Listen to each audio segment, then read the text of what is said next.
Yo, what up, what up? For Hype Radio, I'm Manny, and this is Soundcheck, a show that looks to discover the origin story of your favorite artist or major player in the music industry.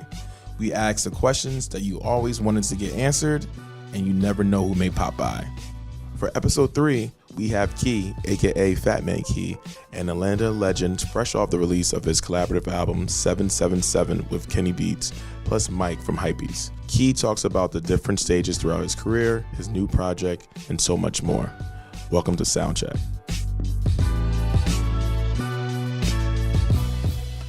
And so I want to start off the question because I think one of the interesting things about you, Key, is that you are always evolving, and I think as a fan, it's really interesting because throughout your career, your sound is never the same. It's very much like, damn, I really don't know what Key gonna do next. And it's hard for artists to do that. Like, it's not a lot, but you're one of them. And I think that's what makes you stand out. What is your process like in making music? How has it evolved over these years?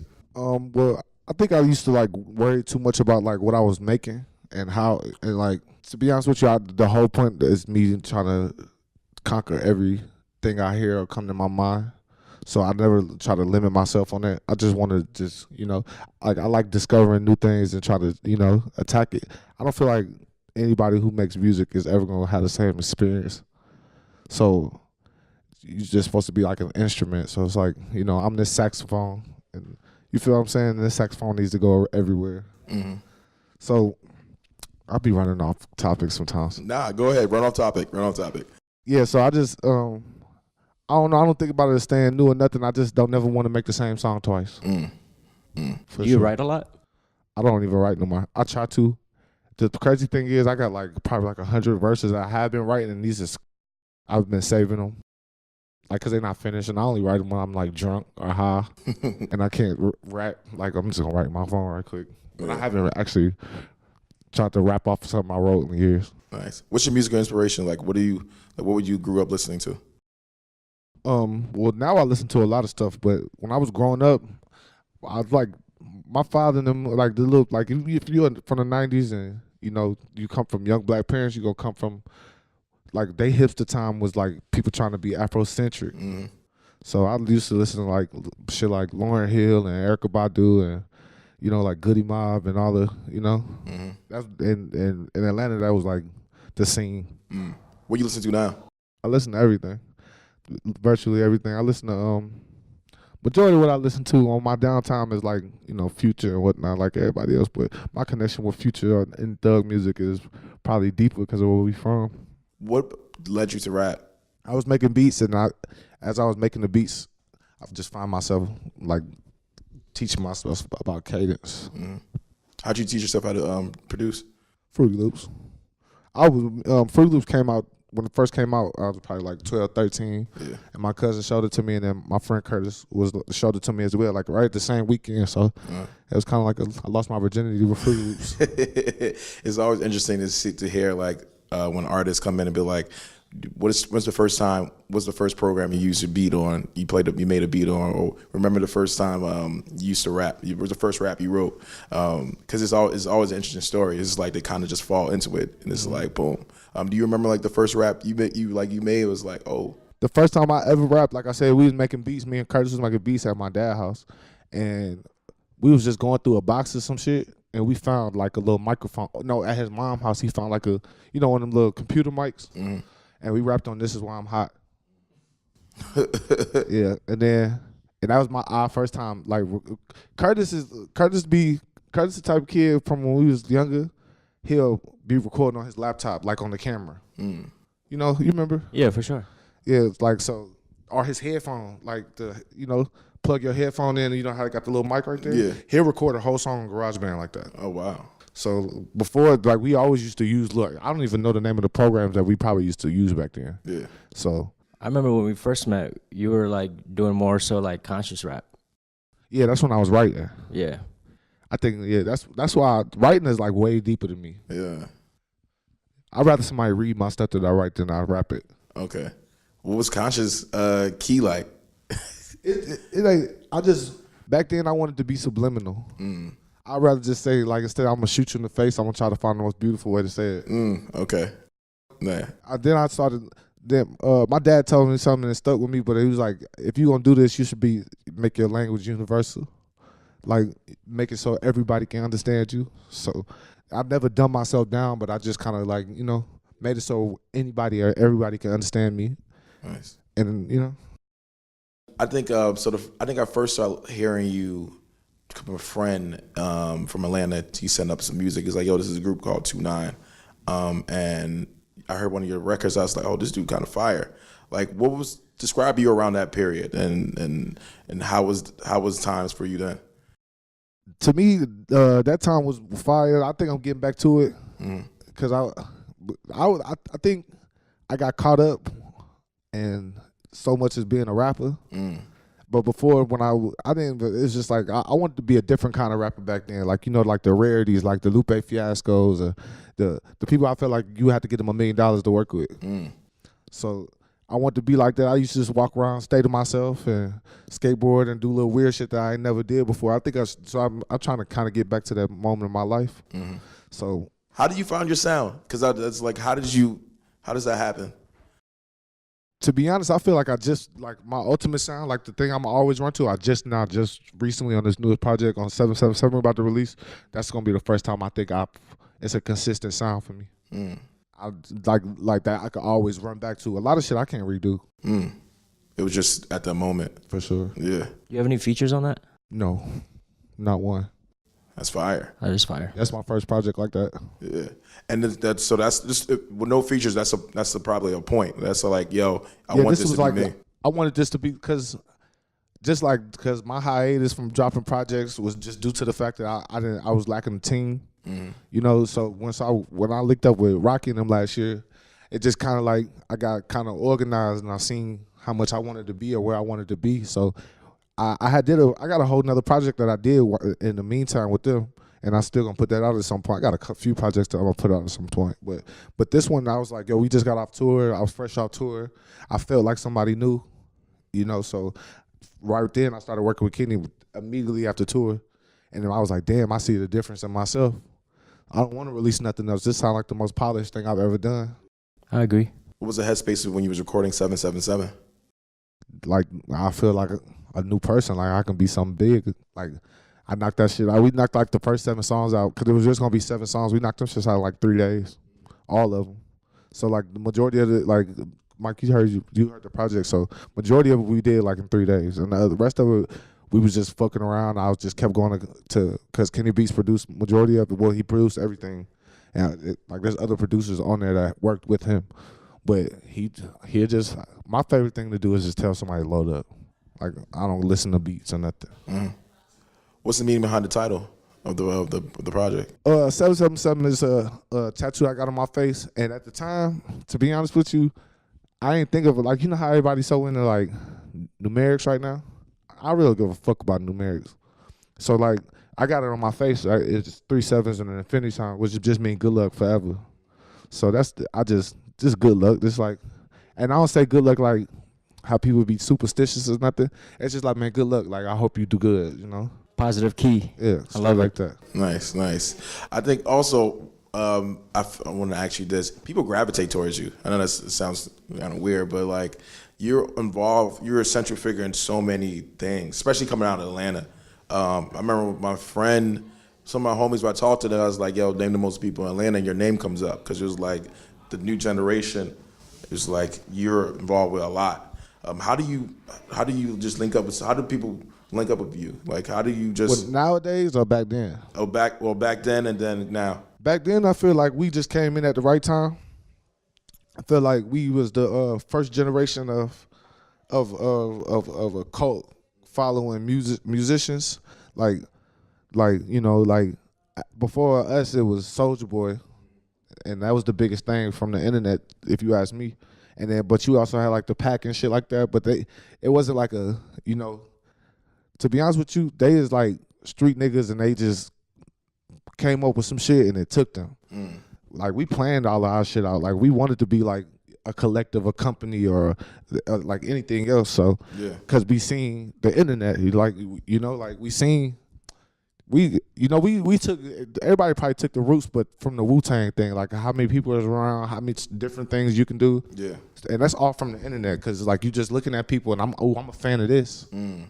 Let me see if I can reach out to this person because they could do this for me, So back then I just used to want to link up with people, so we had no problem hitting people up. But coming into like me, like newer artists coming around and stuff, I personally like listen to people and go find some shit, and I feel like God put them in front of my presence to do something, Who you listen to now? What's some of the things you hear? That's like. Well, like young guys? Yeah. I don't think I want to say it yet. I think I only want to say the fact that I listen to myself right now, because I ain't gonna hold you the word on some bullshit right now. A lot of people on some bullshit. Yeah. It's a lot of people that make good music and I can't stand to listen to it because I know that ain't them. That's leads next to the perfect question. The internet. I listen to Uzi a lot though. Uzi nice. I think he a mindfuck. Internet, pros and cons. What do you see the good? Because I think the goodest part is that you can reach out to people, you can get your stuff out. But the cons is then it makes everything like seem doable. Like everyone now is a rapper. Yeah, no, because everybody rapping. Some of that shit just sound the same. So to each his own. Like I think rap just became more boutique. Like like having a restaurant. Like everybody probably used to go to McDonald's and just wanted to open a McDonald's, and now you got all these restaurants. I don't know. Everything will get lost in the. I honestly feel like at the end of the day, it's still those certain amount of rappers that stand out from everybody in the world. So the internet is my job, so I ain't gonna never shit on it. Explain that. What do you do with the internet? What's the? I mean, I run my career through my internet, through a computer. I don't know. To me, I see shit is entertaining and all that, but I don't want to get like. I see how caught up everybody is into shit, and I just manipulate that situation.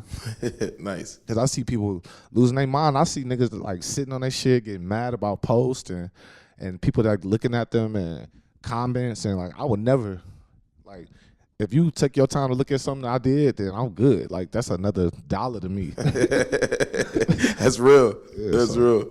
I just see it as like a marketer too, that anybody should you better get with it, because it's gonna be something new in about 2-3 more years that we're gonna have to figure out. Pretty much. So how did you link up with Rocky? I met Rocky when we kind of started 2-9. My first time coming to New York ever, we pulled up to where they shot pesos at. Yeah. We pulled up dead ass to that place to meet them. Yeah, so then it was like we all kind of started at the same time, I feel. So yeah. We linked up with them first. So and I think they kind of linked up with Curtis. I think they was like kind of coordinating that, but we all that was it. And then the first time I really like kind of met them, we was making 2-9 Forever, and I was making the beats. And I was making them at my friend Manny's house here, and they all walked downstairs. And that was just my first time meeting them. Nice. But after, I was real close with Yams. And Yams, we had a lot of shit that we was about to do before he passed away. Like he was about to walk me into office and all of that.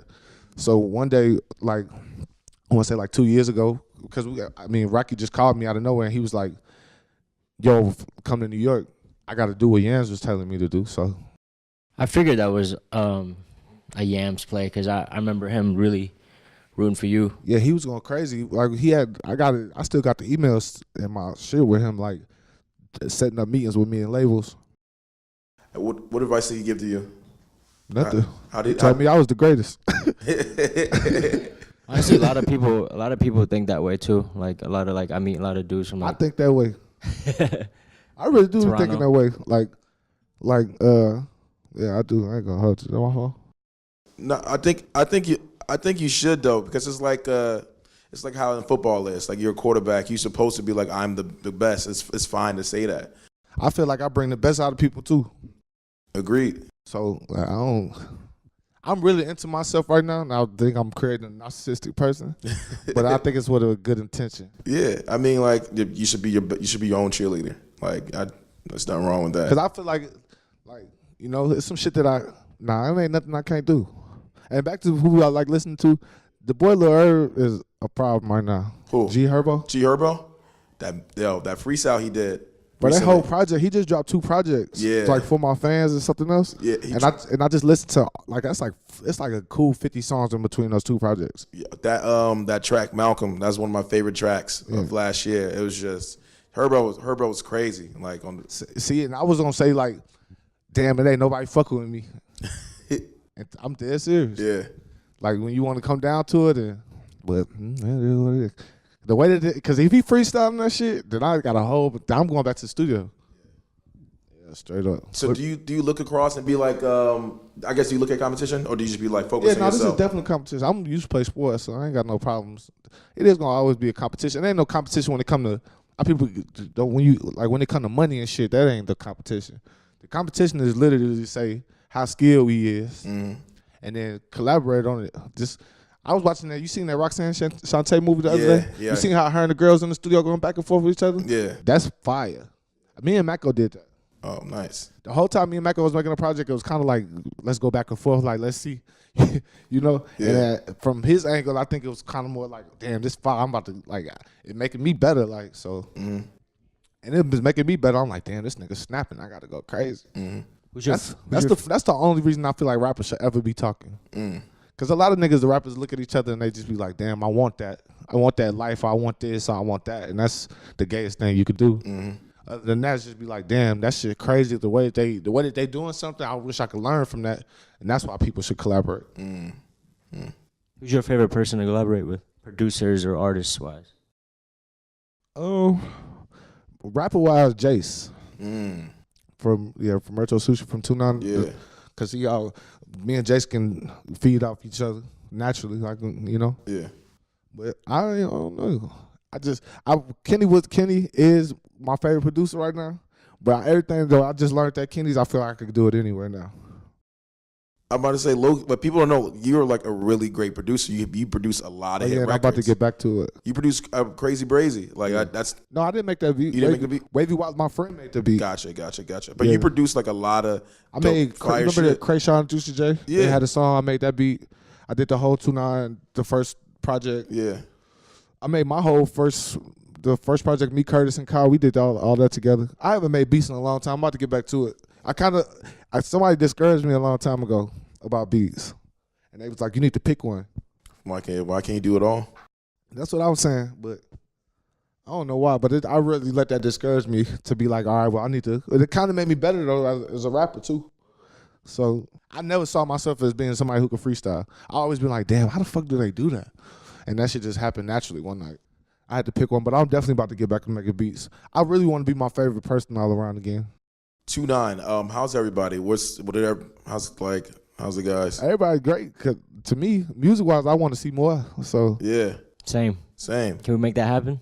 Look, man, it is. I'm always there, yeah, obviously. So, but You know, the I album. can't wait to see more. We need an album 2-9. Yeah. Yes. Straight up.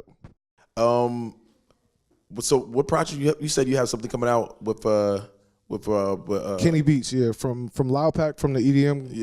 Yeah. But then you have something coming out with Rocky, and then what other projects you think what are you working on? Well, really, all I'm going to talk about is the fact that 777 is coming out because nothing else is stamped in stone. That's good. So, 777, we should be looking at like beginning of May. I'm about to do we just starting to roll out now, so we're going to drop a single on the 6th. What's the single? It's a song called Hater that me and Kenny did. We shot the video too. Me and Rocky in the video and Swoosh. It's the only people in the video. Look at the video so far. It's like an old ASAP video. Nice. What is it? Where's it shot at? We shot it in the LES. We shot it at the bodega, and then we shot it at like this little Airbnb we had. I just used the kitchen in the bodega, so Sick. yeah, it's gonna be fire. You working with the mob and specifically Rocky? Whatever. I guess how has that helped you? Coordinate. They get fly, so I done seen some shit that I ain't never seen now. So real color coordination. I just learned that shit. They love that shit. So they love being they up on fashion and being neat. And I picked up on that, and I want to continue to be like that. Nice. How long? I guess you said you made the first seven songs on 777 in 3 days. When did you finish? We would have kept going if nobody gave us a deadline. And we had got a deadline when I started working with the management that I'm working with now. But we was working. We went from 7 songs to 15 songs. Oh wow! So it's like, if I would go back today and we probably would, before we locked in, I probably would have made another song like, damn, we got to put this on there. What's your personal favorite one from the album? Ooh, that's tough. No, it's the intro, Demolition. Why is that? Cause Lil Wayne, my favorite Lil Wayne verse is Demolition from with him and Gutter Gutter. Yeah. And then that point of Lil Wayne to me was super fire because it's like him on the auto-tune, but it's really like him rapping too. So I kind of like trying to took that same vibe on the song, and I think I was getting deep on that song, kind of getting more personal than I usually get. I think people want me to do that, but I ain't gonna get like that until I get some money. Yeah. I don't want nobody to know my story until it's worth something, you know? The Jay-Z way. For sure. Hey, that Gutter verse too. Yeah, nah, Lil Wayne, that's why I could top that. There's nobody in the world gonna top that verse, and you can't end the verse with the Pep No Bismol song. Oh my God. What's your favorite Lil Wayne records? Lollipop to me is my favorite Lil Wayne song. Just got this other song called Romance, and it's kind of like a lollipop. I like all the auto-tune Wayne.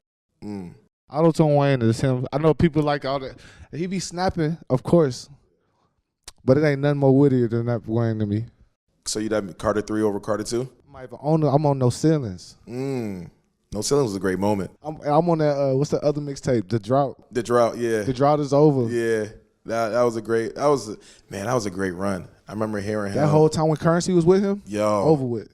I remember hearing, No Ceiling Memory is when I was in Florida, and I remember hearing Lil Wayne over, what's the Fabulous song? Throw It in the Bag. Yep. People be like trying to talk like, man, you know, he was really rapping. I'm like, bro, look, bro, there's a time when that man thought he was Jay-Z.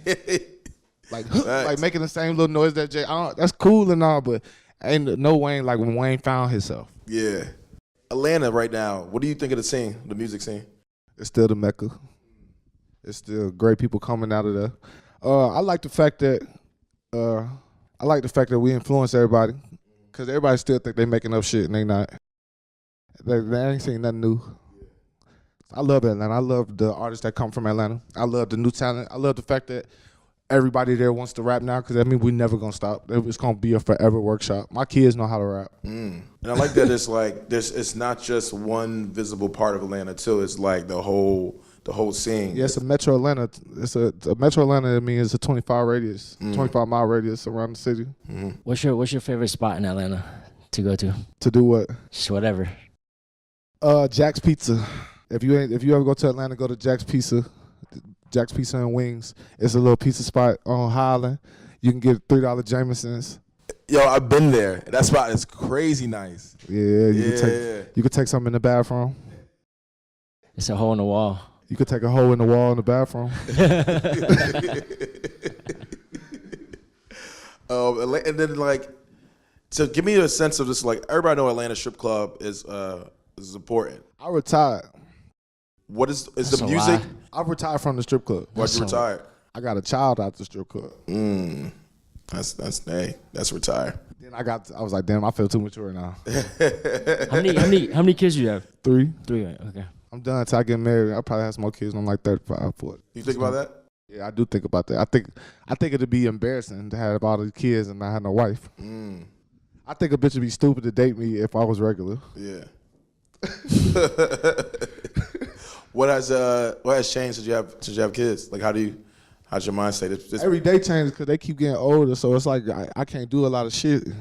Like, as much as I want to be a free-spirited person, a lot of shit look kind of embarrassing as a father, you know?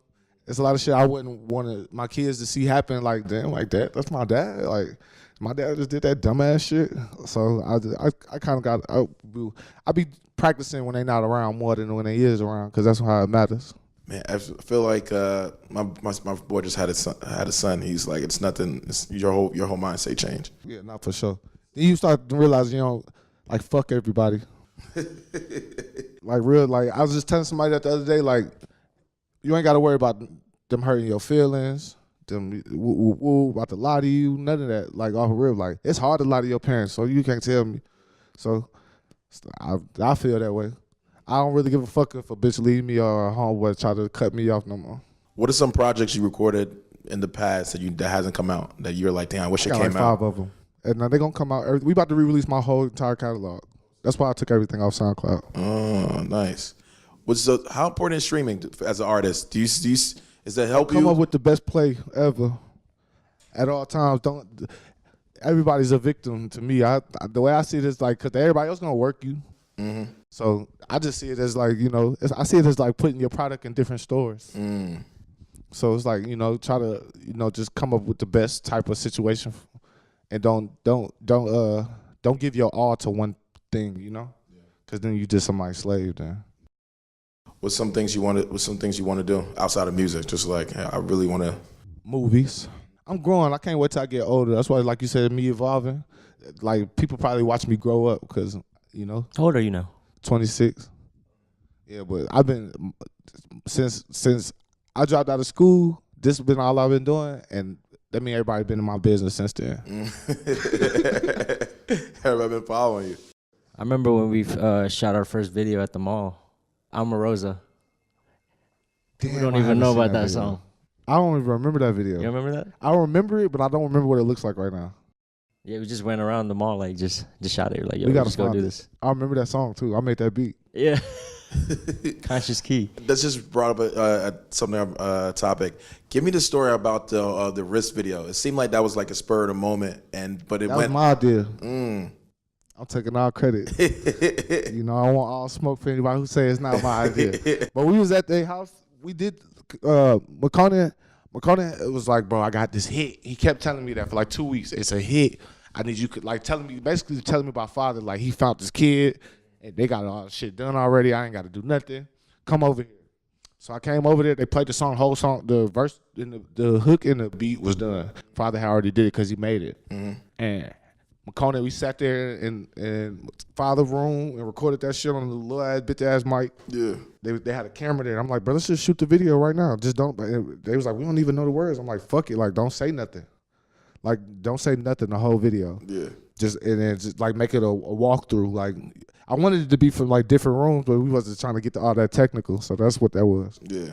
Nah, I felt like that was a great moment because it was just like, and that video sparked like so much stuff for everybody in the video. So I was like, I wonder how that video came about. Yeah, definitely. So yeah, that shit was fun. That interaction like that, does that happen now in Atlanta still? How I feel like there's always like how if we still here. Everybody's still doing the same shit, and there's people trying to figure out what we doing still. Mm. But I literally, like I said, I don't sleep on no ideas. So whatever come to mind, like, how you be like, how you get real antsy about an idea, just go ahead and just let it go. What's the last idea you had that you're like, you got excited for? I ain't telling you. I just about to see you gonna say it. I was like, oh, this is gonna say it. I want to do a photo shoot in this at a restaurant here. I ain't gonna. No, we can even shout the restaurant. Shout out to Lucy and Pink Pony. If y'all ever been there, it's in LES. That's one of my favorite restaurants. My friend own it. Nice. And the last question is, throughout your career, what's the most important thing you learned? Fuck everybody. Don't burn no bridges, but fuck everybody. Like, literally, like, kiss the pussy. Fuck these folks. Like, and then get off work, too. Some people don't get off work, and then they don't take no time for themselves. Mm. Like, when I say fuck people, like, you don't fuck a girl and just not call her without it being some repercussion. And, like, you got to see her. And imagine if that girl had a crazy job that you needed to be in touch with her. So just, you got to keep playing your role. So don't think of it like some people putting their emotions to people and they rely on them and trusting in their words. And that's what you're not supposed to do. Just, what you're supposed to do is just come up with an idea. If it don't work, then move on to the next thing. Like I said, just keep hugging on their ass. But don't burn bridges. When you burn bridges, you can't come back. Like, you gotta have to swim back over there. And it's gonna take you even longer. Right. Nice. Well, thank you, man. I appreciate this. For sure. It's been a great talk. For sure. Thank you.